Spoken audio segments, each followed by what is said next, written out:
Hiya! Today in my Suffolk dialect series I'm going to be talking about the word rum. And I'm not talking about rum in a drink kind of way, I'm talking about it in a Suffolk terminology kind of way.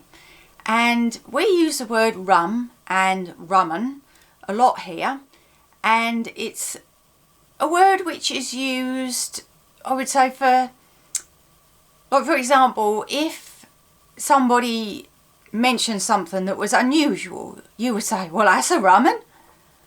And at the same time, if somebody was doing something maybe they shouldn't have been doing, or I don't know, they're a bit different or something like that, then a Suffolk person would say they're a rummun. Now, depending on how they say it, it could be said as if, you know, they're a bit of a one, you know, they're a bit on the naughty side, they're a rummun.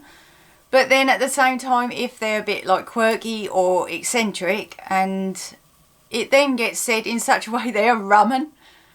So rummun is used for something which is a bit unusual or a bit different, and it's also for something which, you know, if they're acting different to other people, be it in a good or bad way, then that's when somebody would say, well, they're a rummun.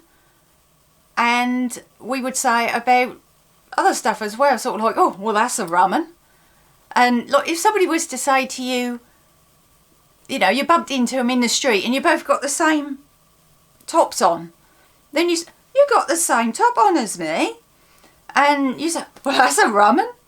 So you would be using rummun then. But also, rum gets used on its own. So there's the rummun. But then you would also use just the simple three-letter word rum, which is, here's a rum one. Or, well, that's a bit rum, isn't it? So it means the same thing, but sometimes we will say rum or rummun, and, well, most people have heard of rum old do, and that's using the same word again. So, well, that's a rum old do, isn't it? Or that's a rummun. So you can see how it gets integrated within the ways that we talk here in Suffolk. So if you hear us saying these two words and in different ways, then you can understand now the meaning behind it and what we're saying, especially if there's a tone of voice to it. So if someone's a rummun, then you know why. But at the same time, if you hear someone say they're a rummun, then you also now know what they mean and when they say that too. I'll finish here for now. Thanks for watching. Please subscribe to my channel if you want to keep up with my latest videos, and I'll see you again soon. Bye for now. Bye.